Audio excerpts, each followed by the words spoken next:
이 지긋지긋한 허리 통증. 살면서 한 번쯤은 다들 겪어보셨죠? 사실 너무 흔해서 그냥 넘길 때도 많은데 이게 한번 시작되면 정말 삶의 질이 뚝 떨어지거든요. 그래서 오늘 이 허리 통증의 원인부터 속 시원한 해결책까지 제가 확실하게 다 파헤쳐 드리겠습니다. 자, 오늘 우리가 함께 떠나볼 여정은 이렇습니다. 먼저 허리가 대체 왜 아픈 건지 알아볼 거고요.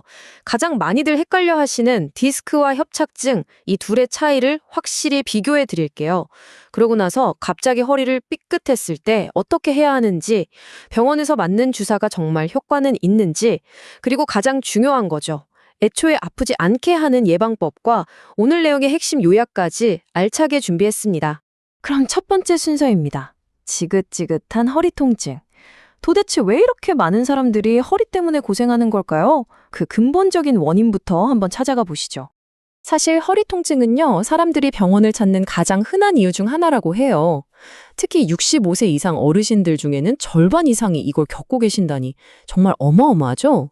이건 그냥 나만 아픈 개인적인 문제가 아니라 우리 모두가 관심을 가져야 할 아주 중요한 건강 문제라는 뜻입니다. 허리 통증을 제대로 알려면 일단 우리 몸의 기둥인 척추가 어떻게 생겼는지부터 알아야 해요. 척추는 여러 개의 뼈, 즉 척추뼈가 차곡차곡 쌓여 있고요. 그 뼈들 사이사이마다 충격을 흡수해주는 디스크라는 게 들어있어요. 이게 딱 쫀득한 젤리가 든 도넛 같다고 생각하시면 돼요. 우리가 걷고 뛸 때마다 쿠션 역할을 해주는 거죠. 그리고 그 사이로 온몸으로 뻗어나가는 아주 중요한 신경들이 지나갑니다. 바로 이 세 가지. 뼈, 디스크, 신경. 이 중에서 하나라도 문제가 생기면 통증이 시작되는 겁니다. 허리가 아프면 보통 나 디스크 터졌나 봐 이런 말 많이 하잖아요. 근데요, 증상은 비슷해 보여도 범인이 전혀 다른 경우가 아주 많습니다. 바로 척추관 협착증인데요. 진짜 원인을 찾으려면 이 둘이 어떻게 다른지 확실하게 알아야 합니다. 이 둘의 차이는 생각보다 아주 명확해요.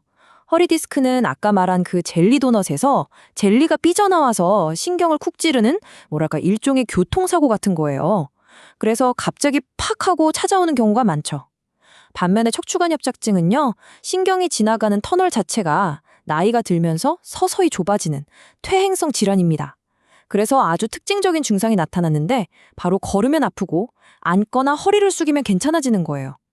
조금만 걸어도 다리가 터질 것 같아서 주저앉았다가 좀 쉬면 괜찮아져서 다시 걷고 이걸 반복하게 되죠. 증상이 이렇게 비슷하면서도 결정적인 차이가 있는데 그럼 병원에 가면 의사 선생님들은 이걸 어떤 과정으로 정확하게 찾아낼까요? 자, 병원에서는 마치 탐정처럼 단계를 밟아가면서 원인을 찾아냅니다. 먼저 환자의 움직임을 보면서 단서를 찾고요. 엑스레이로 뼈의 전체적인 구조를 확인하죠. 하지만 진짜 범인인 신경이나 디스크 상태를 보려면 더 정밀한 장비가 필요해요. 그래서 MRI나 CT를 딱 찍어서 신경이 얼마나 어떻게 눌리고 있는지 눈으로 직접 확인하고 최종 진단을 내리는 겁니다. 그럼 만약에 갑자기 운동하다가 혹은 물건 들다가 허리를 삐끗했다. 이럴 땐 어떻게 해야 할까요? 당황하지 않고 바로 할 수 있는 가장 효과적인 응급처치법 지금부터 알려드릴게요. 자, 이거 정말 중요합니다. 허리를 삐끗하고 처음 이틀, 그러니까 48시간까지는 무조건 냉찜질입니다. 이때는 다친 부위에 염증 때문에 열이 나고 붓거든요. 그래서 차가운 찜질로 혈관을 수축시켜서 염증을 가라앉히는 게 최우선이에요. 그리고 이틀이 지나서 급한 불을 껐다 싶으면 그때부터 온찜질로 바꿔주는 겁니다. 혈액순환을 도와서 뻣뻣하게 뭉친 근육을 풀어주는 거죠. 이 순서 꼭 기억해 두세요. 냉찜질 먼저, 온찜질은 나중에. 그런데요, 만약 이런 신호들이 나타나면 이건 단순 근육통이 아닐 수 있다는 경고 신호입니다. 통증이 3일이 지나도 나아질 기미가 없거나 다리 쪽으로 찌릿하게 전기가 우두 뻗쳐나갈 때, 또 다리에 힘이 빠지거나 감각이 둔해질 때, 이건 신경이 단단히 눌렸다는 신호예요. 특히 마지막 대소변 조절이 잘 안 된다면 이건 정말 응급 상황이니까요. 지체 없이 바로 병원으로 달려가셔야 합니다. 자, 이제 많은 분들이 정말 궁금해하시는 주사치료, 흔히 뼈주사라고도 하는 신경차단술에 대해서 한번 알아보겠습니다. 이게 과연 만병통치약일까요? 신경차단술은요, 말 그대로 통증을 일으키는 바로 그 신경 옆에다가 약물을 직접 주사하는 방법이에요. 강력한 소염 작용을 하는 스테로이드로 염증이라는 불을 확 끄고 통증 신호가 뇌로 전달되는 길을 잠시 막아버리는 거죠. 그래서 정말 드라마틱하게 통증이 줄어드는 효과를 볼 수 있습니다. 장점은 아주 확실합니다. 수술하지 않고도 아주 빠르게 극심한 통증에서 벗어날 수 있다는 거죠. 하지만 꼭 아셔야 할 게 있어요. 이건 근본적인 치료라기보다는 통증 조절에 가깝다는 겁니다. 원인을 없애는 게 아니거든요. 특히 이 스테로이드 주사를 너무 자주 맞다 보면 오히려 허리를 지지하는 인대나 근육이 약해지는 같은 부작용이 생길 수도 있어서 정말 신중해야 합니다. 그래서 전문가들이 보통 권장하는 횟수가 있어요. 바로 1년에 3회입니다. 이 횟수를 넘기지 않는 게 좋다고 하는데요. 이 숫자 하나만 봐도 이 주사 치료가 결코 무한정 받을 수 있는 해결책은 아니라는 걸 알 수 있죠. 자, 지금까지는 허리가 아플 때 어떻게 해야 하는지 알아봤다면 지금부터는 훨씬 더 중요한 이야기를 해볼까 합니다.